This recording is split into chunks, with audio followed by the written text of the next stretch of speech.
Well, hello, hello, Young and the Restless Daily Recap fans. Today's daily recap is for Wednesday, January the 3rd, 2024, through Friday, January the 5th, 2024. So, Wednesday, Thursday, Friday, that's what this recap is all about. And I'm going to pretty much kind of some of the days in these pictures may be from another day because I'm going to kind of tell the story from how it started Wednesday pretty much to how it ended Friday with some of the characters. Well, we have little Miss Parent Trap at work, Lucy, trying to set her parents up. See, and this is where you set your teenager down if you truly don't want there to be a problem, and you say, honey, listen, grown folks' business. Stay out of it. Because what she did was, she took that picture of Heather, because see, his mother and daughter working together on this, right? She took the picture of Heather laying on Daniel, and she showed it to Daniel the next morning. And Daniel looked to see, she even had, she put it on social media. You could see the caption under the picture, and she read it to him. And he's just like, why didn't you wake us? She goes, you all look so comfortable. Because she's like, where's mom? I thought she would have spent the night. He goes, why would you think your mother would spend the night here? She has a house. She has a place. Oh, and then Lucy kind of got a little pout on. I just wanted us to all be able to have breakfast this morning the way it used to. See, there we go. There we go.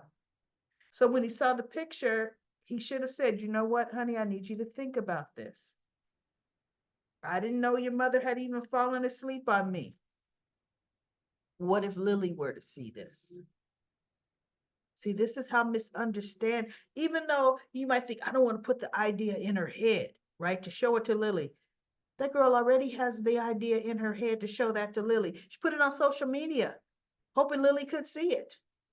Remember, she and Lily connected and they kind of was little girl pals there back when Heather had her boyfriend in Portugal. I bet you they're connected on social media. 100%.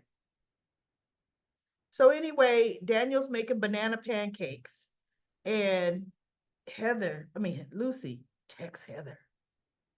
Dad's making banana pancakes, big stack or small. And then Heather looks and she goes, does your dad know you're inviting me? And then she goes, whose idea do you think it is? That's what Lucy said. That's a lie. See, and they let it slide. Heather shows up and Daniel comes out the kitchen and he looks at her. He goes, Heather, um, and she goes, oh, is it okay that I be here? Well, and what was he supposed to say? Danny's there. Now Lucy's, mom, you're here, good, good. What was he supposed to say? But I would have said, and I think she ended up saying, Lucy texts me, right? They need to talk to Lucy. Her mother should talk to Lucy. She knew doggone well by the look on Daniel's face that he didn't know she was coming. See? And then Lucy lied. Let's address the lie. Whose idea do you think it was? It was not her father's idea. So that needs to be nipped in the bud, right? So needless to say, they have a great family breakfast and oh, Heather, they were telling what they wanted for the new year and what they were thankful for and blah, blah, blah. And oh, Heather goes on and on how wonderful this is. And it just reminds her of old times and family coming together. And oh, she just gushed it on. And then she goes, oh, sorry that I went on and on. She said so much so that Danny kind of looked at her like, hmm, you know, she's laying it on pretty doggone thick here. And Daniel's just sitting there as if he's oblivious. You're not oblivious, Daniel. So then he talks to Summer later, and actually Summer's conversation with him is Thursday, the next day, because I'm going to get into her and Sharon later, but she ends up telling him because he asked her point blank. Summer, do you think Heather is trying to make a move on me? This man is in his 40s. And you're going to sit up and say, do you think a woman who you're divorced or divorcing? Because I could have swore she served him with divorce papers last summer, right? And which devastated him. You fell asleep because you could never stay awake through 2 movies. You wake up and she laying on your chest. And then when you wake her up, oh, I must have fallen asleep. And then she plants you with not one, but 2 kisses. She's popping up any given Sunday, Monday, Tuesday, Wednesday, Thursday, right? And you have the nerve to say, do you think she's trying to make a move on me? Shut up, Daniel. Because you know she is. You know it. And you're encouraging it. So if she goes, she knows I'm with Lily. Oh, does she? Did that kiss that you did not stop, did that tell her I'm with Lily? No, it didn't. And so Summer says, well, why wouldn't she make a move on you, Daniel? You are in a good place, and she probably wants to put her family back together again. Who wouldn't try to do that? So he's just like, oh.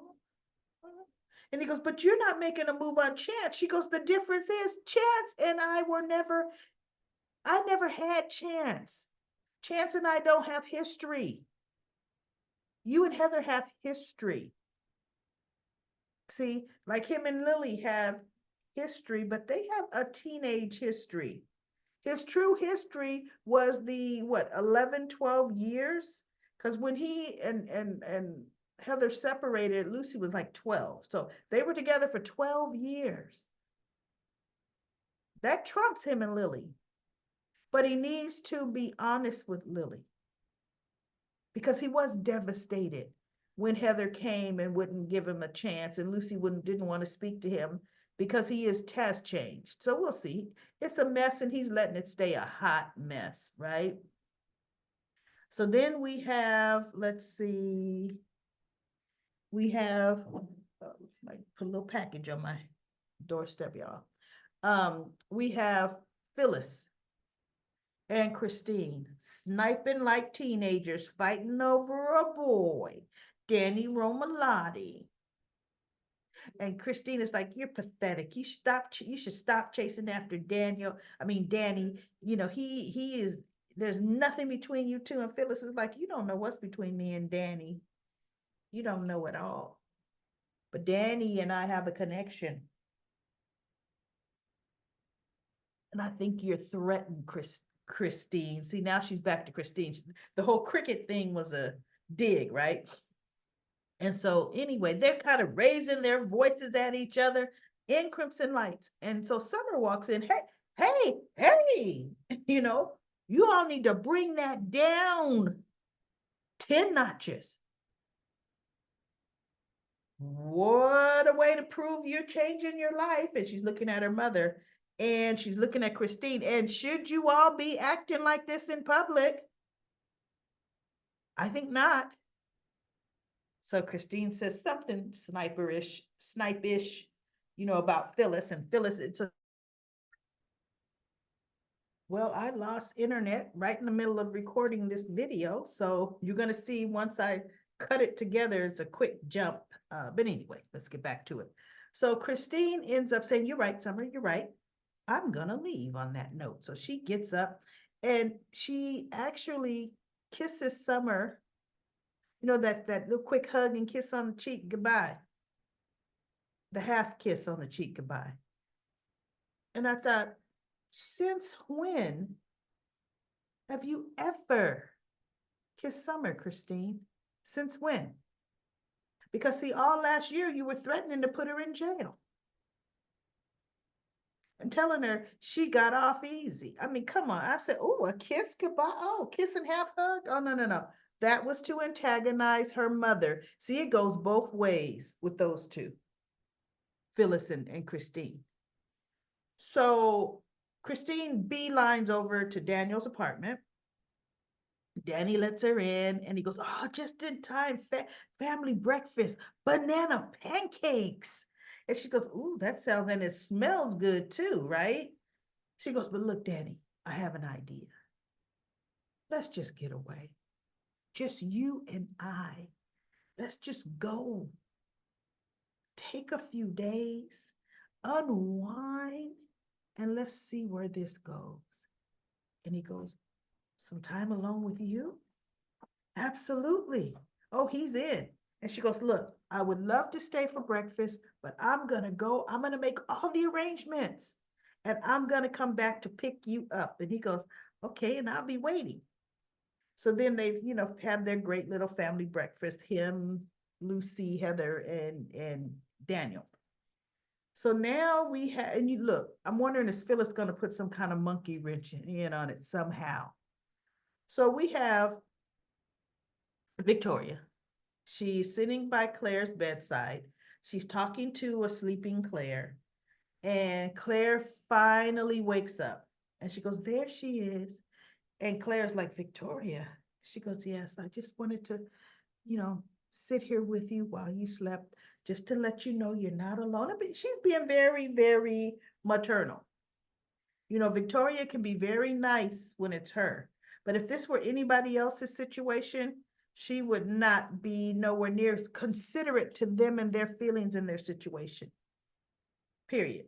Because that's just Victoria. It has to hit her life for her to have some kind of empathy or sympathy or anything for anybody else. So anyway, it just ends up in the end, Claire tells her no, that all the things she's done, she tried to kill them and it's her aunt, the baggage, and no, it's just best that, you leave. And she says, "Don't come back. Don't come back." And Victoria's like, "No, Claire, I mean, now that I found you, I'm not, I'm not." She goes, "Your baby Eve died.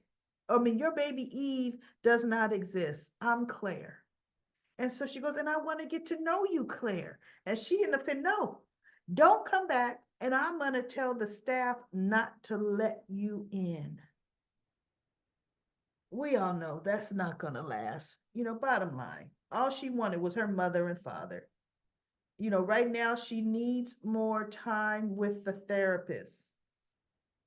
She needs more deprogramming. She needs more just decompressing and getting her head on straight.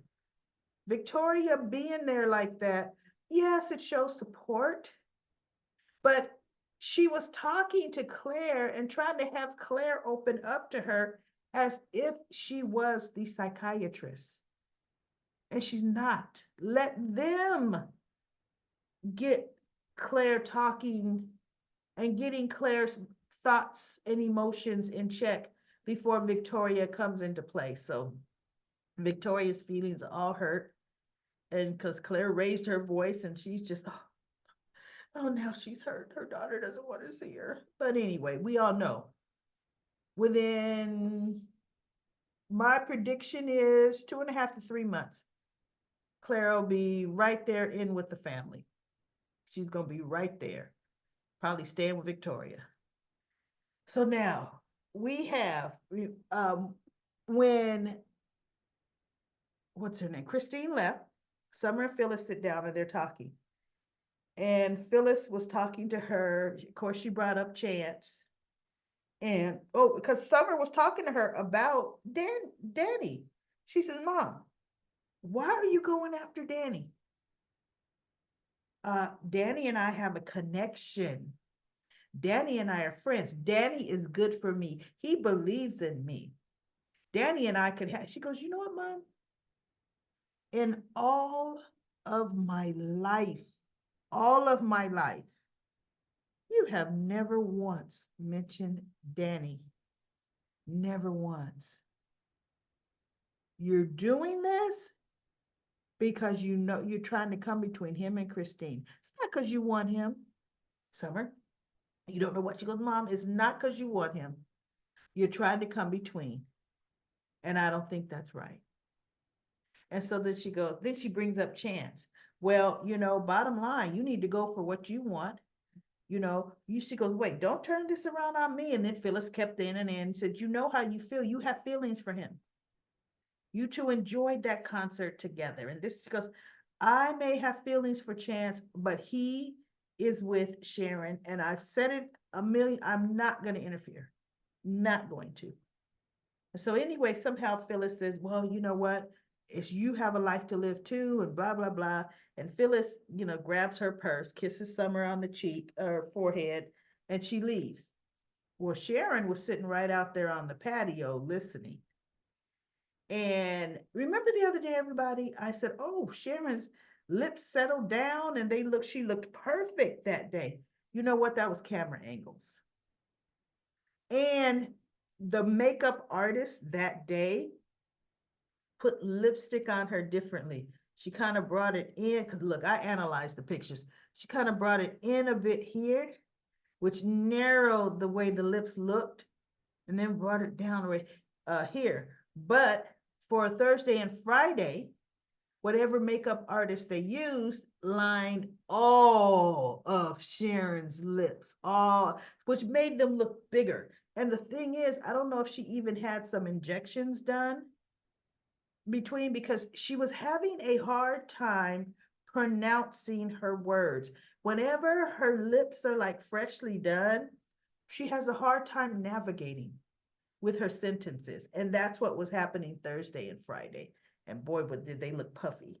So anyway, she gets up and she questions Summer. And she says, yeah, I couldn't help but overhear you and your mother talking. Do you have feelings for Chance? And she goes, Sharon, I want you to know I would never, ever come between you and Chance. I have never done anything, to try to come in between your relationship. I respect that. And she goes, okay, that's good, Summer, but you haven't answered my question. And Summer still danced around it. So then Summer said, but Sharon, can I ask you a question? What is the relationship that you and Chance have? And Sharon says, well, Summer, that's actually private. We haven't defined what our relationship is. I tell you this, we enjoy each other's company a lot.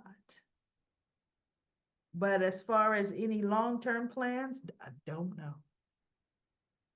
And so Summer's like, well, look, and Chance walks in. And Sharon had gone behind the counter, and he goes, or actually was still standing there. And when he walked in, he said, hey, ladies. And Sharon turns and goes behind the counter. And Summer looks, she goes, hi, Chance, look, I've got to go. I'm going to be late for a meeting. I got to go. So he asked Sharon, he goes, Sharon, if I didn't know any better, I would say you two were talking about me. And so Sharon says, well, what would make you think that? She's trying to dance around the whole thing herself, right? And so Chance says, no, I do believe it. And tell me what's going on. And so Sharon ends up saying, well, Summer asked what was the nature of our relationship. And she said, and you know what, Chance? I don't know. What do you see our relationship? And he says, I haven't really thought that far ahead, Sharon. I know I really like our relationship. We have so much fun together. I love what we have. I mean, I really, I don't know. I hadn't thought about it. And so Sharon says, well, you know what? I like exactly what we have too, Chance. I'm not ready to make a commitment because I'm just finding myself. I'm loving where I'm at with my career. I'm loving what's going on in my life. I don't want anything serious. And he goes, well, I hope I haven't been pressuring you, making you think I want that. He goes, Sharon, I'm good the way we are. And so they kiss, and he goes, he goes, are you trying to break up with me? And she goes, no, I'm just wanted to, set the tone. And because it was just interesting, you know. Summer asked me, and it got me thinking. So anyway, I guess Chance leaves. Sharon is closing down the coffee house, and she has a cup of coffee, and she goes out on the patio, and she falls asleep. And I thought, goodness, Sharon, you're falling asleep. You didn't lock the doors. Anybody could walk in and do anything to her. So all of Friday was just a useless episode of The Young and the Restless. It was Sharon in dreamland with different scenarios. I pretty much fast forwarded the whole show. I hate wasting my time on these dreams because, for one, that's not even reality. It's not what her life is at. It's not what. So, my whole thing is I just don't like wasted time. So anyway, everybody, let's see. Nikki's still struggling. Audra tried to reach out to her and let her know she can be there for her, but Nikki wasn't having it. She's getting ready to hide the whole thing. Okay. So I'm gonna go to comment corner. Um Otherworldly said, I ran over your YNR review from a substandard wait, I ran over to over to my YNR review from a substandard channel that was saying Steve Burton was returning to Sharon in the role of Dylan. Stop this madness. You are right, Otherworldly. That's ridiculous. Jason is returning to General Hospital this month.